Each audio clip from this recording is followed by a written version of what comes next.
My name is Dahlia Hicks. I'm 29. This is the mistake from my first marriage, my father said, glass raised, smile wide, in front of 40 relatives at our family reunion. Everyone laughed. His new wife squeezed his arm. His stepdaughter looked at her shoes. And I stood there, holding a glass of water, wearing the same smile I'd practiced for 22 years. But that night, something in me shifted. Because I had something on my phone. Something I'd been carrying for 3 months, something I never planned to use, until he made it impossible not to. What I showed them didn't just embarrass my father. It destroyed the entire story he'd been telling this family for a decade. And his new wife? She never saw it coming. Before I go on, please take a moment to like and subscribe, but only if you genuinely connect with this story. Drop a comment with your location and local time. I'd love to know where you're listening from. Now, let me take you back 6 months before that reunion. To the day a text message landed on the wrong phone. My parents divorced when I was 7. I remember the morning my father left because he didn't take his coffee mug off the counter. My mother washed it, dried it, and put it in a box. She never said a bad word about him, not once. Richard Hicks remarried 2 years later, Vanessa Caldwell. She was younger, polished, and she smiled at me the way people smile at someone else's luggage, politely, briefly, and with the hope that it would be moved soon. She had a daughter from a previous relationship. Megan, blonde hair, quiet eyes, 2 years younger than me. Within 6 months, Megan had my bedroom at Dad's house. Vanessa said it made more sense. Megan was there full-time and I only visited weekends. Then the weekends got shorter. Vanessa would call my mother on Friday afternoons. Richard's exhausted. Maybe next week? Next week became next month. Next month became holidays only. I still tried. Every birthday, I called. Every Christmas, I showed up with a gift wrapped in paper I picked out myself. I'd sit on the edge of the couch while Megan opened her pile of presents, and I'd wait for my father to look at me the way he looked at her. He never did. The family Christmas card arrived at my mother's house every December. 3 faces: Richard, Vanessa, Megan, matching sweaters, a golden retriever. The kind of family you'd find in a picture frame at Target. I wasn't in a single one. 22 years. Not one. I used to tell myself it was an oversight. 22 years is a long time to call something an oversight, but I kept showing up.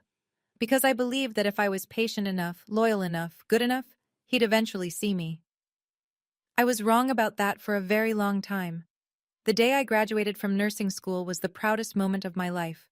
4 years of late nights, clinical rotations, and a student loan balance that made my stomach hurt. But I did it. Top 15% of my class. I sent my father 2 tickets, front row. I wrote a note on the inside of the envelope. It would mean the world to have you there. He texted back 3 days later. Wouldn't miss it. Graduation morning, I ironed my white dress. My mother drove 90 minutes from her apartment in Richmond. We got there early. She sat in the second row. My father's seats were in the first. The ceremony started. I looked out at the crowd during the processional. My mother was beaming. The 2 seats beside her were empty. I walked across that stage, shook the dean's hand, and smiled for the camera. When I got back to my seat, I checked my phone. No missed calls, no texts. That evening, I scrolled Facebook. There it was, a photo of Richard, Vanessa, and Megan at a college football game. Megan in a foam finger, Vanessa in sunglasses. My father with his arm around both of them. Posted 3 hours before my ceremony. He hadn't forgotten. He'd chosen. My mother found me on the porch that night, still in my white dress, mascara on my wrists. She sat beside me and said, "Honey, stop setting yourself on fire to keep him warm." I heard her. I just wasn't ready to listen. "He's still my dad," I said. She didn't argue. She just held my hand. I didn't know then that his absence at my graduation was the kindest version of what he was capable of. The cruelest was still 6 years away, waiting for me at a long table under string lights. 6 months before the reunion, my phone rang on a Tuesday night. I was halfway through a 12-hour shift in the ER, running on cold coffee and adrenaline. "Dahlia, it's Grandma." Eleanor Hicks, 81 years old, sharp as a scalpel and twice as direct. "You're coming to the reunion this July. I don't care what your father says." I hesitated. Last year, Richard told me the reunion was immediate family only. I found out later from a cousin's Instagram that 35 people had been there. Vanessa posted a group photo with the caption, "The whole Hicks family together." I wasn't in it, because I wasn't invited. Grandma, I don't know if...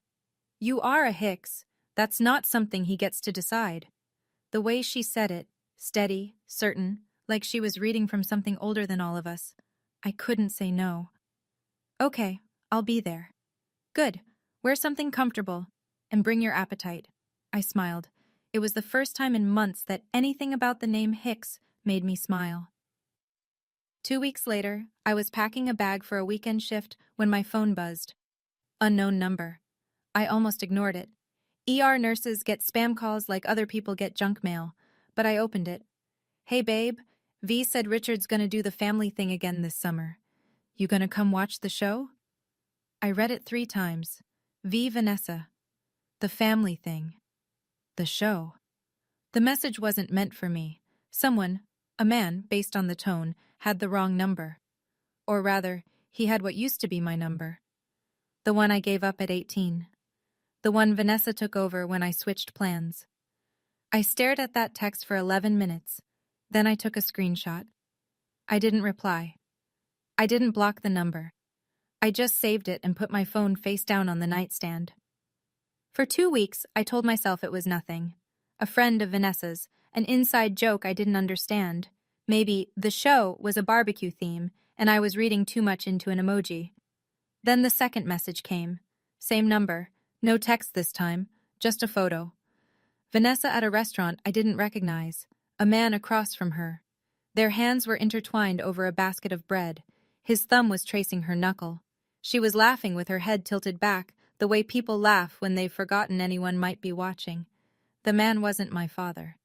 Below the photo, "Miss you already. Tuesday can't come soon enough." My stomach dropped.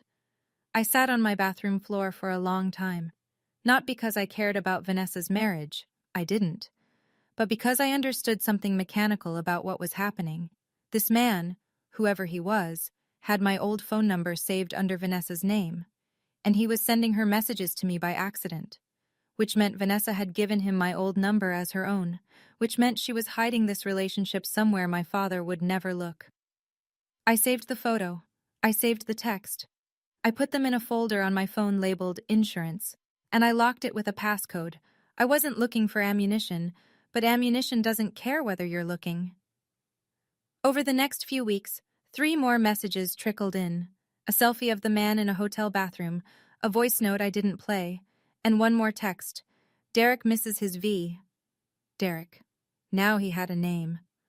A month before the reunion, I drove to Richmond to see my mother, Linda Hicks, though she'd gone back to her maiden name, Linda Porter, the day the divorce was finalized.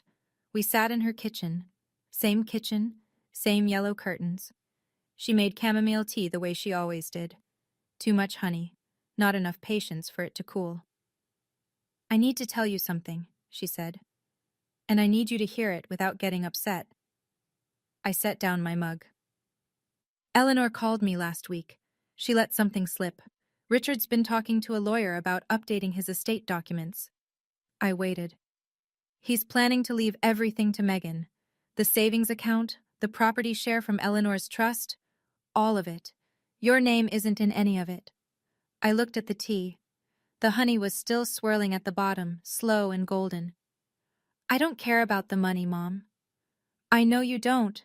But honey, it's not about the money. He's erasing you, officially, on paper. And if he does it before the reunion, it becomes the version everyone accepts." She was right. If I stayed silent, if I smiled through another dinner and drove home alone, the reunion would become a coronation. Megan as the heir, Vanessa as the matriarch in waiting, and me as the footnote no one bothered to read. "You can't make someone love you, sweetheart," my mother said, "but you can stop letting them hurt you."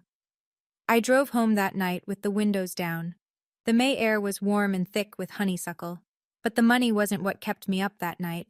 It was a question. If Megan is the daughter he chose, does he even know who she really is? I want to be honest with you. What happened next? I'm not proud of how I found it, but I also didn't go looking. It was a Wednesday. I was scrolling through the messages from Derek's number, not to snoop, but to figure out if I should tell someone. A pastor, a counselor, I didn't know. And then I found the message that changed everything. It was sandwiched between a restaurant photo and a heart emoji. Vanessa had apparently sent Derek a long message, and because Derek's phone thought my number was hers, his reply showed me context I was never supposed to see. Derek had written, "Does Megan know about us?" And Vanessa had replied. The text appeared in his quoted response. "She doesn't know.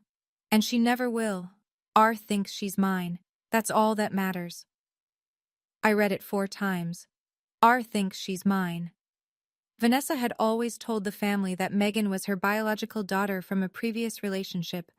It was the foundation of everything. Why Richard embraced Megan so completely, why he gave her his name, why she was the centerpiece of his new family portrait. But according to Vanessa's own words, that story was a lie. Megan wasn't her biological child. She had adopted or taken custody of Megan, and told Richard the girl was hers by blood. My hands were shaking. Not from anger, from the weight of knowing something that could shatter 3 people's lives. I saved the screenshot. Same folder, same passcode. Then I sat in my car in the hospital parking lot and cried. Not for Richard, not for Vanessa, for Megan. A 16-year-old girl standing in the middle of a story she didn't know was fiction. I had 2 grenades in my pocket. I was praying I'd never have to pull the pin. July 14th. I pulled onto the gravel drive of Eleanor's farm outside Charlottesville at 9 in the morning.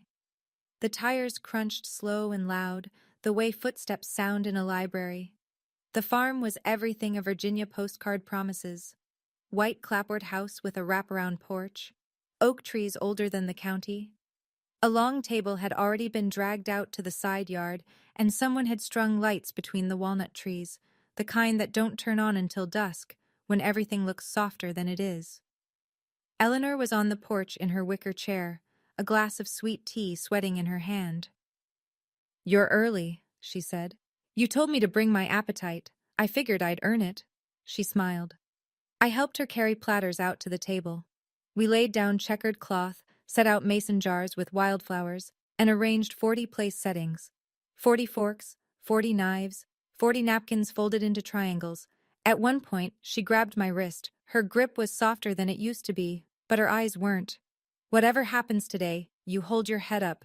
I didn't know what she meant. Or maybe I did. Cars began arriving around noon. Uncles I hadn't seen in years. Cousins with new babies.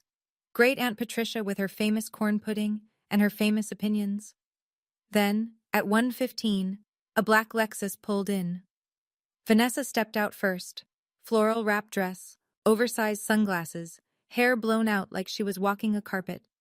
Megan followed in a white sundress, and Richard emerged last, straightening his collar, placing one hand on Vanessa's back and the other on Megan's shoulder. A family portrait, walking. He passed me on the porch without stopping. A glance, a nod. "Oh, you came." 2 words, no hug, and every cousin on that porch heard them. Vanessa worked the crowd the way a campaign manager works a fundraiser. Every handshake had a purpose.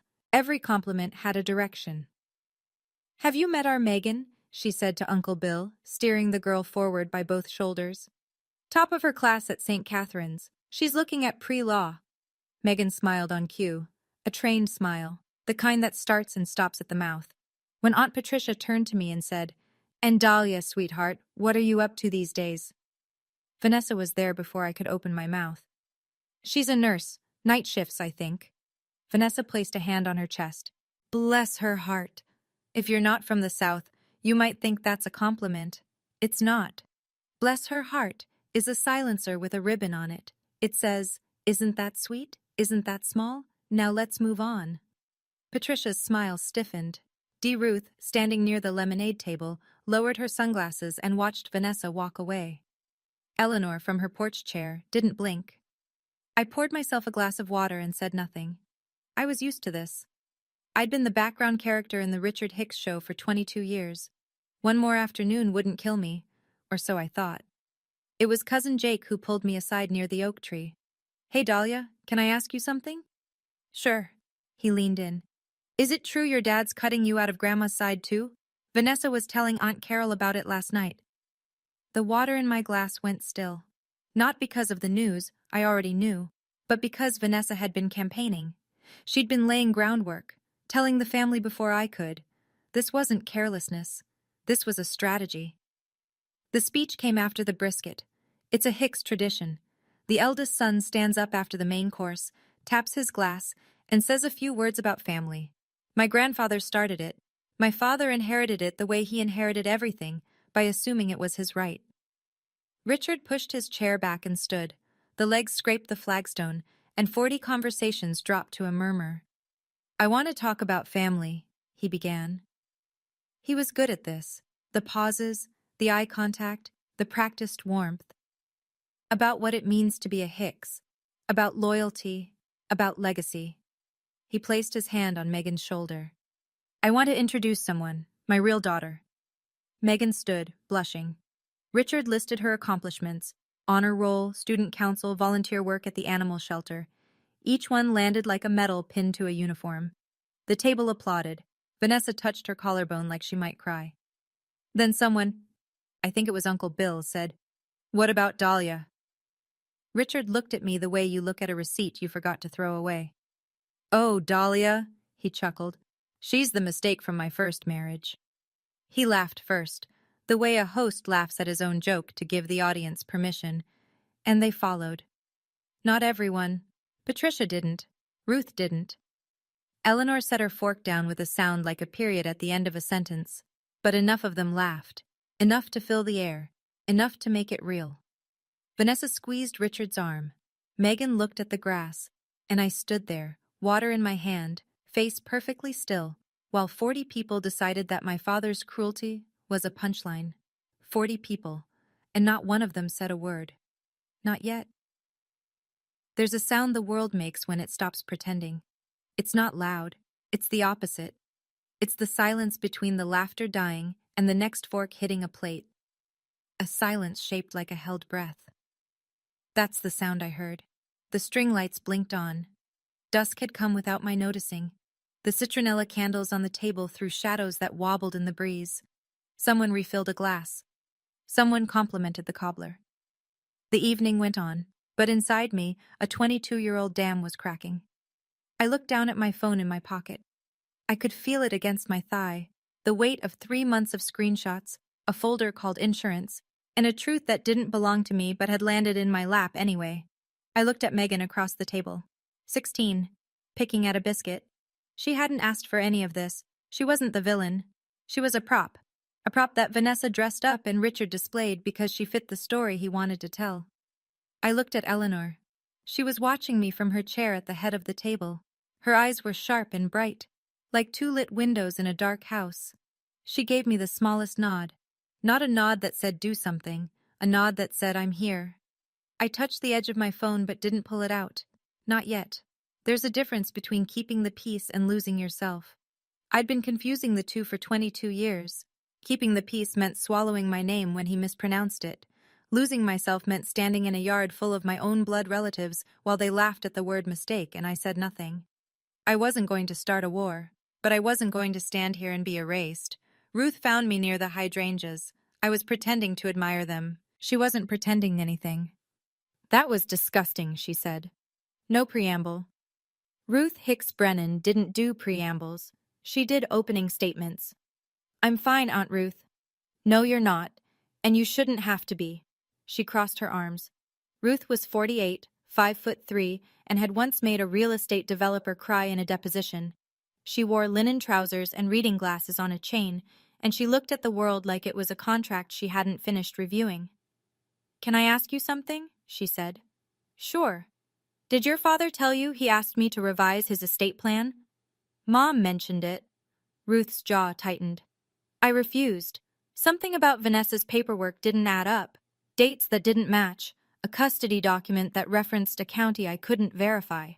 My heartbeat shifted. I kept my face neutral. 22 years of practice. What do you mean? I mean I'm a lawyer, and lawyers notice things. She paused. I told Richard he needed to get Vanessa's documents independently verified before I'd touch anything. He told me I was being difficult. Then he found another attorney. She looked at me sideways. Dahlia, if you know something, anything, about that woman, now would be a good time to decide what you want to do with it. I met her eyes. I don't know what I know yet. It wasn't a lie. I had screenshots. I had a name, Derek. I had a message that said R thinks she's mine. But I didn't have proof in the legal sense. I had pieces of a picture I wasn't sure I wanted to assemble. I don't take sides, Ruth said. But I hate lies. She walked back to the table. I stayed by the hydrangeas another minute. My phone felt heavier in my pocket than it had an hour ago. I went inside to help Eleanor clear the dessert plates. The kitchen was warm and smelled like peach cobbler and dish soap. I had my hands in the sink when I heard the screen door close behind me. Vanessa. She leaned against the counter, arms folded, the way someone stands when they want you to know they're in charge of the room. You should leave before the bonfire, she said. Quiet, almost gentle, the voice of a woman who'd learned that the softest threats are the hardest to prove. Eleanor invited me.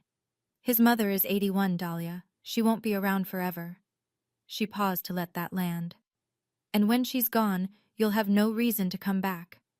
I turned off the faucet, dried my hands slowly, looked at her. For 22 years, I'd assumed Vanessa was careless, the way a person who wins by default can afford to be careless. But standing in that kitchen, 3 feet from her cold smile, I understood something I should have understood years ago. This wasn't carelessness. This was architecture. Every missed invitation, every whispered aside to relatives, every bless her heart. Vanessa hadn't stumbled into my erasure. She'd built it.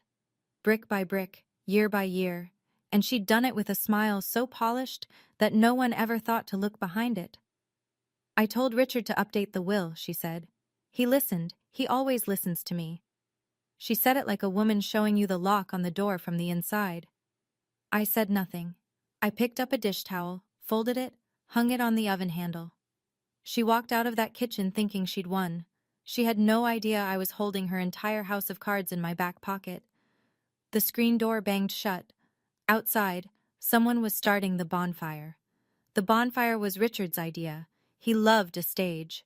Someone had dragged the Adirondack chairs into a half circle around the fire pit. The flames crackled and spit. Fireflies competed with the embers. It would have been beautiful if it weren't a courtroom.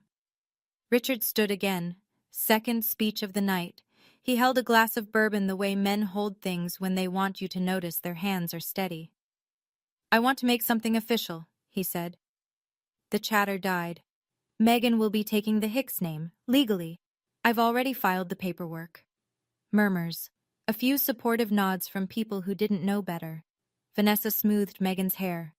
She's the daughter I was always meant to have. He said it simply, factually, the way you might read a deed transfer. And then he turned, slowly, deliberately, and looked at me. Dahlia, I wish you the best. I really do. His voice carried that practiced sincerity, the kind that fools people who want to be fooled. But let's be honest, you were never really part of this family. The fire popped. A log shifted. No one spoke. Uncle Bill examined his shoes. Patricia gripped the arm of her chair. Cousin Jake stared into the flames like they owed him money. And Vanessa sat behind Richard with her hand on Megan's knee, and she smiled the way a chess player smiles 3 moves before checkmate. Eleanor hadn't come to the bonfire. Her hip was bothering her, she'd said. But through the kitchen window, I could see the light on. She was watching. I held my water glass. My hand was steady. My heartbeat was not. He thought he was closing a chapter. He didn't know I was about to open one. What nobody expected, what I didn't expect, was Megan. She was sitting next to Vanessa, hands folded in her lap the way they teach you in etiquette class. But when Richard said those words, "You were never really part of this family," something moved across her face. Not triumph, not relief. Guilt. "Dad," she said, quiet, almost swallowed by the fire. "Maybe you shouldn't—" "Shh." Richard didn't even look at her. "This is a family matter, sweetheart." He patted her hand the way you pat a dog that barks at company. "Stay. Good girl." Megan sank back into her chair. 16 years old, dressed in white, and disappearing. I watched her, and something in my chest loosened. Not anger, recognition. She was me. A different version, a different role, but the same production. Richard didn't have daughters. He had casting choices. And Megan was the understudy who didn't know the lead had been written out. But understanding Megan's innocence didn't change what was happening to me. Right now, in front of 40 witnesses, my father was erasing me, formally, publicly, with a bonfire as his backdrop and bourbon as his courage. Great Aunt Patricia cleared her throat. "Richard, that girl is your blood." Richard didn't flinch. "Blood doesn't make family, Aunt Pat. Choice does." He had no idea how right he was, and he had no idea how badly that sentence was about to age. The fire crackled. Vanessa crossed her legs. Somewhere behind me, I heard Ruth set her glass down on the arm of her chair. Carefully, the way you set down something you might need your hands free for. I looked at the sky. Virginia stars. A clear night. The kind of night that doesn't forgive you for what you do under it.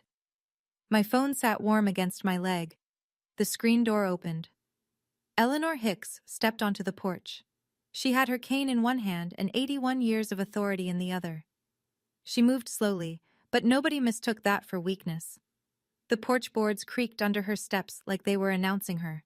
She stopped at the top of the stairs, looking down at the bonfire circle. At Richard. At all of us. Richard Allen Hicks. Full name. The way mothers use them when the next sentence is going to leave a mark.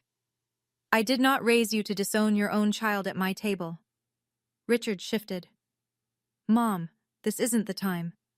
This is exactly the time." Her voice was low, but it carried the way a church bell carries. Not because it's loud, but because everything else goes quiet. "You chose this stage. Now stand on it." Vanessa leaned forward. "Eleanor, maybe you should sit down. Your blood pressure—" "My blood pressure is fine." Eleanor fixed Vanessa with a look that could have stripped paint. "My patience is not." Silence. Real silence. Not the polite kind from before, but the kind that sits on your chest. I could feel the whole family holding their breath. 40 people caught between a matriarch and her son, between loyalty and discomfort, between watching and being watched. Eleanor looked at me. That same sharp gaze, that same nod from earlier, and something inside me unlocked. Not rage, not revenge, just a door that had been bolted shut for 22 years, finally swinging open. I stood up, slowly. I smoothed the front of my blouse. I held my water glass in my left hand, steady, quiet, like a nurse walking into a code. I didn't plan a speech, but when I opened my mouth, every word was ready. "Since we're introducing ourselves," I said, "let me take a turn." The fire crackled between us. 40 faces turned toward me, some curious, some uncomfortable. Vanessa's knuckles went white on the arm of her chair. "My name is Dahlia Hicks. I'm 29 years old. I'm an emergency room nurse at Memorial General. I work 60-hour weeks. I've held people's hands while they died and told their families in the hallway." I let that sit. "I've come to every reunion I was invited to. I called on every birthday. I sent Christmas gifts that were never acknowledged. I drove 3 hours each way to be here today because my grandmother asked me to." I looked at Richard. He was standing by the fire, bourbon in hand, and for the first time all evening, his smile was gone. "Tonight, my father called me a mistake, in front of all of you." My voice didn't shake. I was surprised by that. "He introduced his stepdaughter as his real daughter and told 40 people that I, his only biological child, was an error he made 29 years ago." Patricia covered her mouth. Jake looked at his feet. "I could leave. I've left before. I'm good at it." I paused. "But before I do, I have a question. Not for my father." I turned to Vanessa. The color in her face shifted. Just slightly, like a light dimming behind a curtain. "Vanessa, would you like to tell them?" Her eyes widened. "Or should I?" 7 words. But the way they landed, you could hear the fire. You could hear the crickets. You could hear 40 people stop breathing at the same time. The color left her face like someone pulled a plug. Vanessa recovered fast. "I'll give her that. 20 years of performance will teach you how to find your lines. I have no idea what you're talking about. She even managed a small, confused laugh, the kind designed to make the audience think the other person is crazy. I reached into my pocket and pulled out my phone. No dramatic flourish, no speech, just a woman holding a screen. 3 months ago, I received a text message. It was meant for Vanessa, from a man named Derek. I didn't read it aloud. I didn't hold it up like evidence in a courtroom. Instead, I turned the screen toward Ruth, who was sitting 3 chairs to my left. Ruth took the phone. She read. Her expression didn't change at first. And then it did.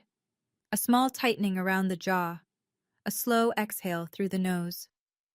Richard, she said. Calm, professional, the voice she used in depositions. You need to see this. Richard scoffed. What is this, an ambush? Look at the phone, Richard. He took it. I watched his eyes move left to right, then stop. The bourbon glass tilted in his hand. A drop ran down the side. Vanessa stood up. Those are fake. She fabricated them. Her voice cracked on the last word. Fabricated. It's a big word to throw at someone when your hands are shaking. The number is still active, I said. You can call Derek right now. Area code 757. He'll pick up. I said it the way I tell a patient's family the test results. Clear, simple. No editorializing. Richard looked at me, then at Vanessa, then back at the phone. The bonfire popped. A shower of sparks rose and vanished. Nobody moved. Richard's voice came out low, the kind of low that happens when a man is choosing between fury and collapse. Who the hell is Derek? Vanessa didn't answer the question. Instead, she pivoted. The way she always pivoted. She turned to the family, tears already forming, arms open in appeal. She's doing this to destroy us. Can't you see? She's always been jealous, always resented Megan. Richard. Ruth stood. She didn't raise her voice. She didn't need to. The timestamps are consistent across 3 months. The photos are geotagged. This isn't fabricated. The phone was being passed now. Uncle Bill read it and set it down like it burned. Cousin Jake looked at the screen, then at Vanessa, then back again. Great Aunt Patricia held the phone at arm's length. She'd forgotten her reading glasses, but she saw enough. The murmuring started. Not loud, just the rustle of 40 people recalculating everything they thought they knew about Richard Hicks's perfect second act. Vanessa was crying now, full tears, the kind that come with sound. This is my family. You can't take that from me. But the tears landed wrong. They landed the way tears land when you've watched someone perform sincerity all day. You start to wonder which version is the act. Eleanor sat on the porch, still, watching. She didn't look surprised. Richard turned to me. His jaw was tight. His eyes were glassy. You planned this. I shook my head. No, you gave me a reason tonight. My voice was steady. My hands were not. But that was okay. Courage doesn't mean your hands don't shake. It means you speak anyway. And I wasn't done. Because that wasn't the grenade he should have been worried about. Vanessa was still crying when she made her mistake. Fine, she said, wiping her face with the back of her hand, makeup smearing across her cheekbone. Fine, I made a mistake, but that doesn't change anything. Megan is still our daughter. She's still Richard's. She almost said family, but she didn't finish, because I was already talking. Megan. The girl looked up. She was sitting rigid in her white sundress, gripping the seat of her chair with both hands, knuckles bloodless. I'm sorry, I said, softly, the way I speak to patients who are about to hear hard news. You don't deserve any of this. Then I turned to Richard. You said blood doesn't make family. Choice does. I let his own words sit in the air between us. So here's a choice. Ask your wife who Megan's biological mother is. The fire had burned down to embers. The light was low and orange and honest. Richard blinked. What? Vanessa lunged forward. Don't you dare! In her own messages, I said, Vanessa wrote to Derek, and I'm quoting, she doesn't know. R thinks she's mine. That's all that matters. I didn't shout it. I didn't need to. The words moved through the circle like a wave through still water, slow, wide, and impossible to stop. Richard turned to Vanessa. She was shaking her head. No words, just the head, moving side to side, like a metronome winding down. Megan stood up. Her chair scraped the stone. "Mom," she said. One word, one syllable. All the questions in the world packed into 3 letters. Vanessa couldn't look at her. The perfect family Richard had built to replace me, it was never real. It was a photograph of a house with no foundation. I've worked emergency rooms for 6 years. I've seen people receive the worst news of their lives under fluorescent lights. There's a look that crosses their face. Not shock, exactly. More like recognition. As if some part of them always knew, and the rest just caught up. That was Richard's face. He turned to Vanessa. "Is this true?" She was crying hard now. Not the beautiful kind from before. The ugly kind. The real kind. "Is this true?" Louder. "It's complicated," she whispered. Those 2 words did more damage than my phone ever could. Because "it's complicated" isn't a denial. It's a confession wearing a disguise. Richard sat down. Not in a chair. There wasn't one behind him. He just sat. On the flagstone. Like his legs had made a decision his brain hadn't approved. The bourbon glass was on the ground. Someone's foot knocked it, and it rolled in a lazy semicircle, catching firelight. Megan was backing away, step by step. Her white sundress caught the orange glow of the embers. She looked like a ghost leaving a house she'd just learned was haunted. "Megan!" Vanessa reached for her. The girl flinched. Actually flinched.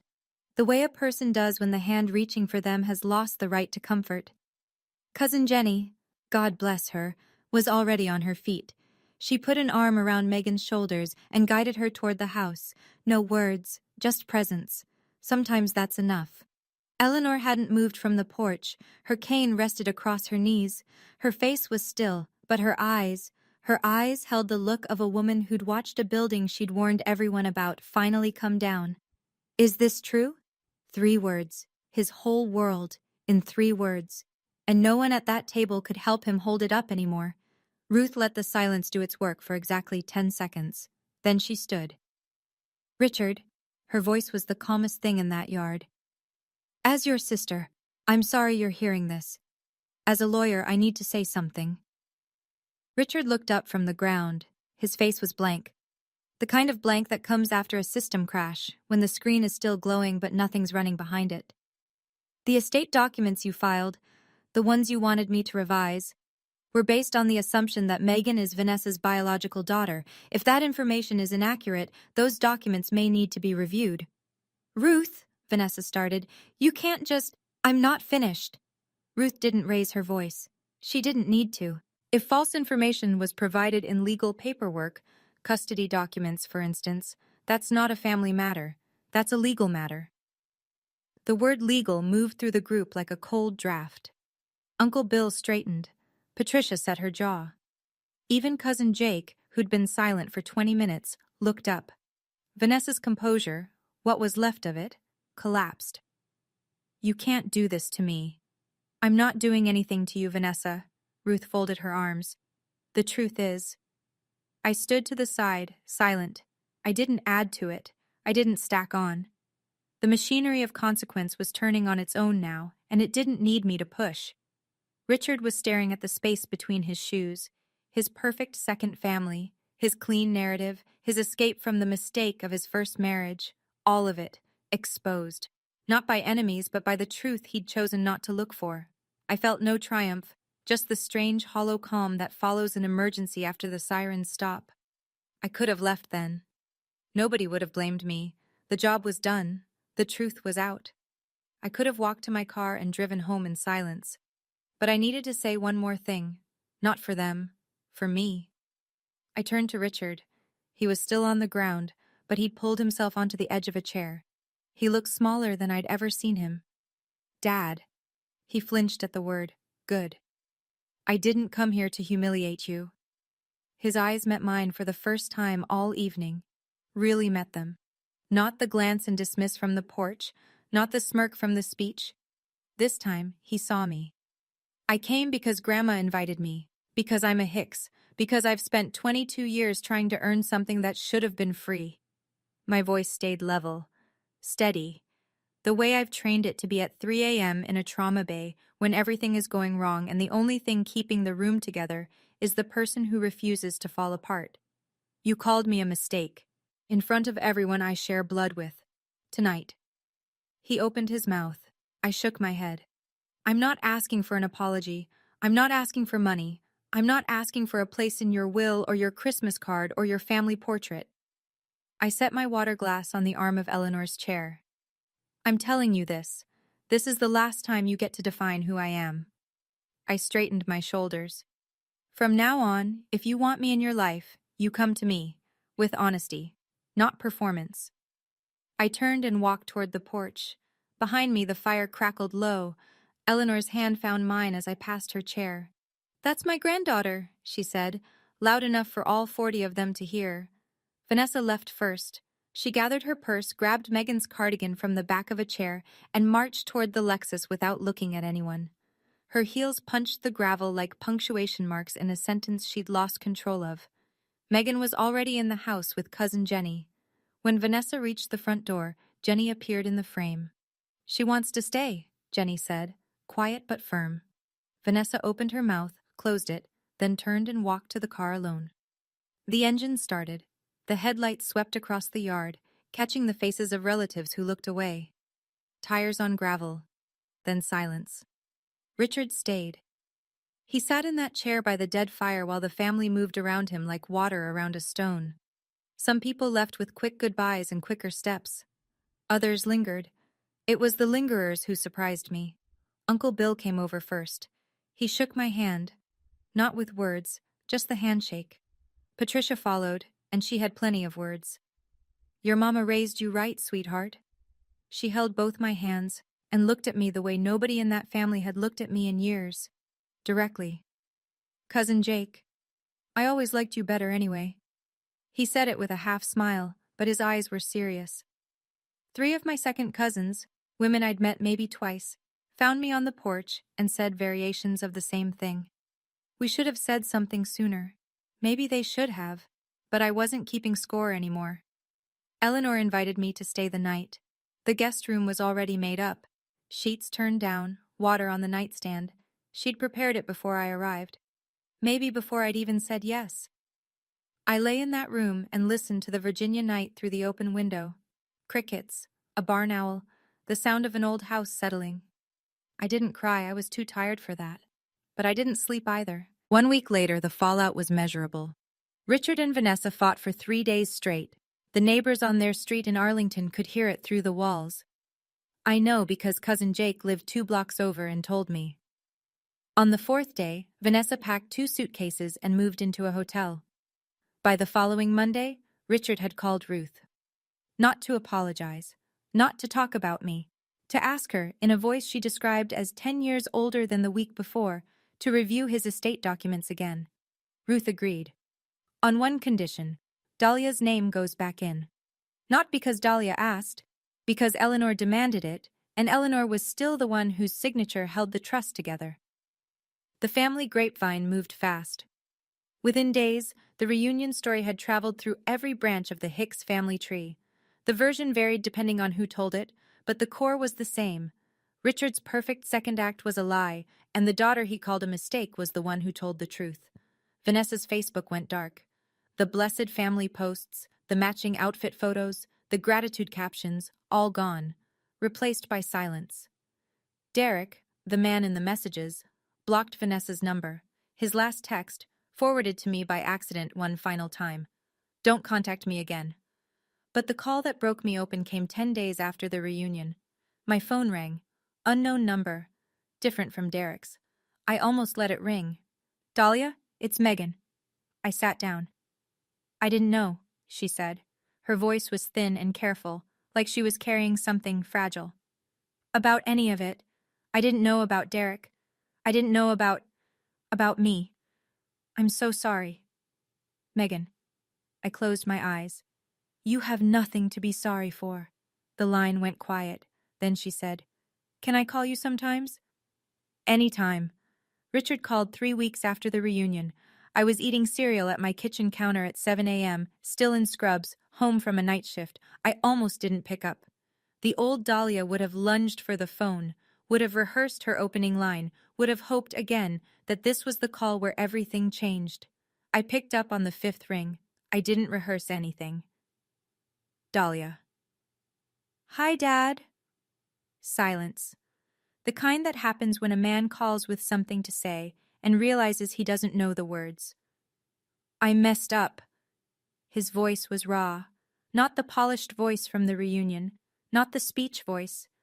Something underneath, unpracticed and rough like a muscle he hadn't used in years.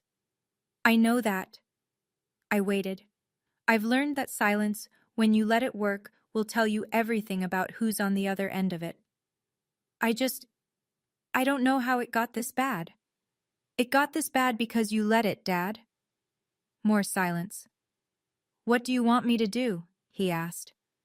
I thought about that. I thought about 22 years of Christmas cards without my face. About a graduation where my seat was empty. About a bonfire where 40 people learned what I was worth to my own father. I want you to sit with what you did, not for me, for yourself. Dahlia, I'm not punishing you. I'm not closing the door, but I'm not going to open it wider just because you knocked. I could hear him breathing. When you're ready to be honest, not just sorry, call me. I hung up, set the phone on the counter, finished my cereal. It was the hardest phone call of my life, and the most necessary. I drove back to Charlottesville one more time that summer. Not for a reunion, just to see Eleanor. The farm was quieter without 40 people on it. Just the oak trees and the porch, and the sound of her wind chimes arguing with the breeze. We sat together and drank sweet tea and didn't talk about Richard for a full 30 minutes. We talked about her garden, about my patients, about a cardinal that kept dive-bombing her mailman. Then she said, "You know, I was angry at you for a long time." I looked at her. Not for what you did at the reunion. For what you didn't do all those years before it. She took a slow sip. You let him treat you like an option, and every time you came back smiling, you gave him permission to do it again. She was right, and it didn't sting the way it would have a year ago. It landed like a diagnosis. Uncomfortable, but clarifying. On the drive home, I rolled the windows down. Virginia in August. Hot air and cicadas and that green smell that sticks to everything. I called my mother. Mom, you were right, all along. I didn't want to be right, honey. I know. We sat with that for a while. Two women on a phone, 100 miles apart, holding the same silence. I thought about what I'd learned. Not the big dramatic lesson that makes a good speech. The quiet one. The one that sits in your bones. I spent 22 years auditioning for a role that was never written for me. 22 years learning lines for a play where my character gets cut in the first act. The bravest thing I ever did wasn't pulling out that phone. It was putting it away and walking off the stage. 3 months after the reunion, I got promoted to charge nurse. My supervisor said I was the calmest person she'd ever seen in a crisis. I laughed. She didn't know the half of it. Eleanor came to visit me that October. She took a car service from Charlottesville, 3 hours each way, because she wanted to see my apartment. She walked through every room, inspected the kitchen cabinets, tested the water pressure, and declared my houseplant optimistic but doomed. Then she sat at my table and said, "This is yours. You built this." That mattered more than any inheritance. Megan started texting me every week. Nothing heavy at first. Memes, homework complaints, a photo of a dog she saw on the bus, normal teenager things, the kind of nothing that means everything when it's new. One evening she texted, "Do you think I'll be okay?" I typed back, "I think you already are." We were building something, not the manufactured bond that Richard and Vanessa had staged for family photos.